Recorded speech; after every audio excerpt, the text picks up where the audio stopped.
Le livre de l'émir Abdelkader, suite, les Perses, suite. Le mot Zend signifie vivant. Avesta, parole. C'est la suite de la note. Le Zend Avesta est donc la parole vivante, la parole de vie. Par le mot Zend, on désigne proprement la langue dans laquelle l'Avesta est écrit, les lettres de cette langue et quelquefois l'Avesta lui-même. L'émir dit que Zoroastre produisit son livre et l'appela alors Zend, puis qu'ayant fait une traduction de cette traduction, il lui donna le nom de Zenda, dont les Arabes firent Zendik. On sait que ce fut sous les premiers rois de la Perse que se forma la langue Zend, dans laquelle les livres de Zoroastre sont écrits. Du Zend naquirent les deux dialectes, Pehlevi et Parsi. Les livres de Zoroastre furent traduits en Pehlevi, et c'est probablement à cette traduction que semble faire allusion l'émir. J'ai voulu savoir à quel auteur arabe Abdelkader avait emprunté les détails qu'il donne. Mes recherches me permettent d'avancer que c'est un Massoudi, dont voici au reste les paroles.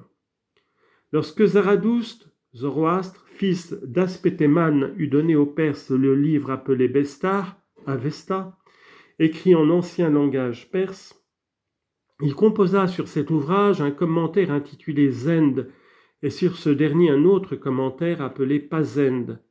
Le Zend était destiné à servir d'explication à l'ouvrage primitif émané de Dieu. Lorsqu'un Perse avançait sur la religion quelques principes contraires à l'autorité du livre révélé, c'est-à-dire du Bestar, et s'appuyait de préférence sur le commentaire, c'est-à-dire le Zend, on disait de lui « cet homme est un Zendi ». Il lui donnait ainsi un nom dérivé du commentaire pour indiquer que cet homme s'écartait des dogmes clairs du livre révélé pour s'attacher à des explications contraires à la révélation. Les Arabes ayant pris cette idée des Perses adoptèrent le mot auquel ils donnèrent la forme zendik. On désigne par ce nom les dualistes ou manichéens. Le mot zendik, après avoir eu dans l'origine une signification précise, celle de manichéen, a désigné ensuite d'une manière générale un impie, un homme qui foule aux pieds les lois de la religion ou celles de la morale. Tel est le sens qu'il a encore aujourd'hui. Comme on le voit, c'est dans l'ouvrage de Mas'oudi qu'Abdelkader a puisé ses renseignements.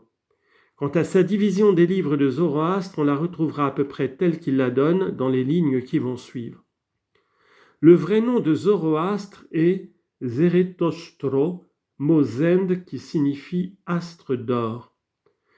M. Burnouf dit que Zarathustra, qui est la véritable forme Zend, signifie qui a des chameaux fauves. Malgré l'obscurité qui semble couvrir tout ce qui regarde Zoroastre, Anquetil Duperron pense que ce législateur est né à Urmi, ville de l'Azerbaïdjan. Il suppose qu'il a paru environ 550 ans avant Jésus-Christ. Zoroastre révèle à la Perse le temps sans borne, l'éternel, les principes secondaires auxquels ce premier être a remis le gouvernement de l'univers. Il annonce l'immortalité de l'âme, la résurrection des corps et explique la cause du bien et du mal en développant celle du mouvement qui paraît dans la nature. Il perpétue par un culte extérieur de religion les vérités qu'il prêche à sa patrie. Ses lois sont reçues de l'Euphrate à l'Indus et le brahman Chenrezkasha, secondé de ses disciples, les répand jusqu'aux extrémités de l'Inde. Les anciens livres des Parses, disciples de Zoroastre, comprennent premièrement le Zend Avesta, deuxièmement les livres Zend actuels qui sont une partie de l'Avesta, troisièmement le Bundehesh. Nous n'avons à nous occuper ici que du Zend Avesta qui comprend tous les livres de Zoroastre. Anquetil Duperron n'a donné la traduction que d'une partie de ces livres, les autres sont inconnus. Au rapport des Parses, le Zend Avesta était divisé en 21 nosks, ou parties. Selon plusieurs docteurs parses, 7 de ces nosks traitaient du premier principe de l'origine des êtres, de l'histoire du genre humain, etc. 7 roulaient sur la morale et les devoirs civils et religieux, et 7 avaient pour objet la médecine et l'astronomie. C'est dans les 2 premières divisions ci-dessus que nous trouvons en partie celle qu'Abdelkader a adoptée. Henry Lord divise le Zend Avesta en 3 traités, à chacun desquels il donne 7 chapitres. Le Zend Avesta comprend, premièrement, le Vendidad que les Parses regardent comme présentant le fond de leur loi.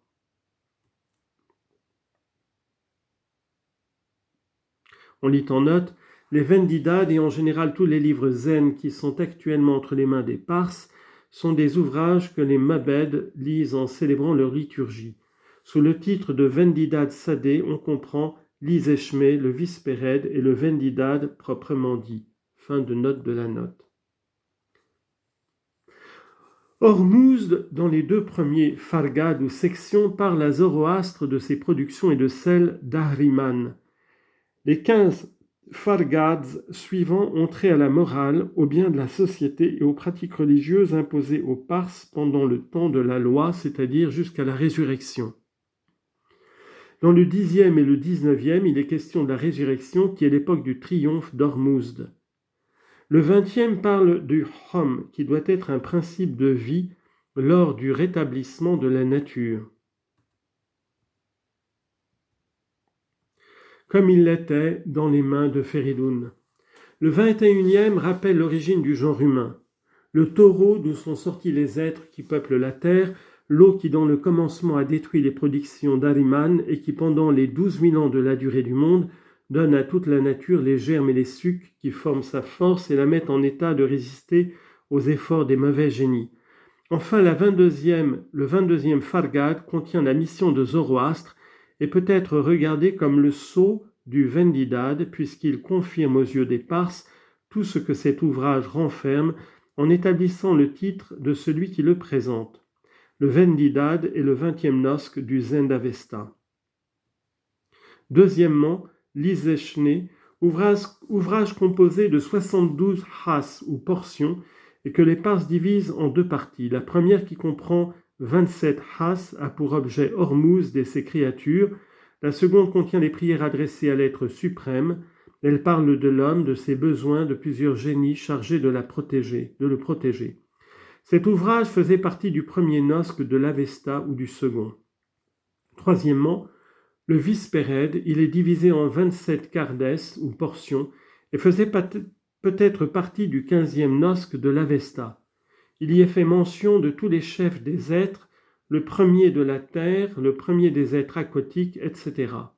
On croit que le Zoroastre récita le Vispered en présence du brahman Chenre Gacha, qui de l'Inde était venu dans l'Iran conférer avec lui et qui embrassa ensuite sa réforme.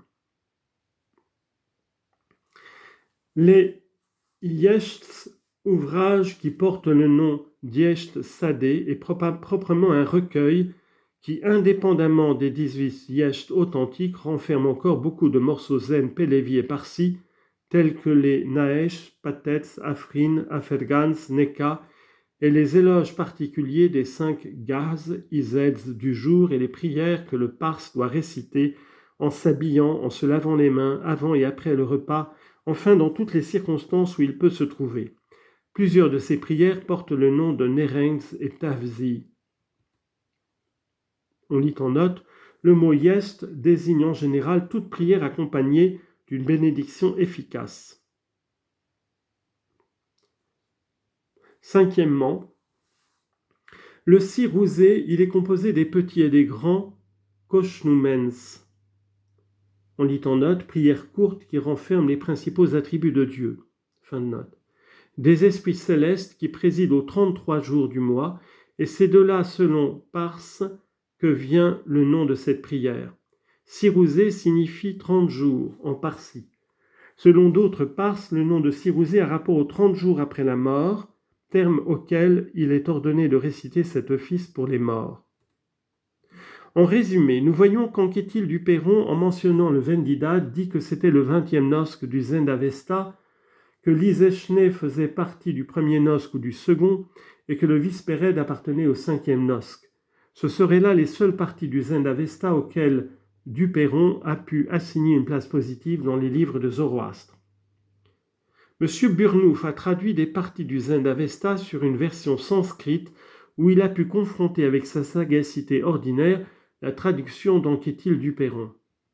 Un ouvrage de M. Latouche sur le zoroastrisme dont nous avons parlé plus haut fera connaître encore de curieux détails sur le nom et la religion de Zoroastre.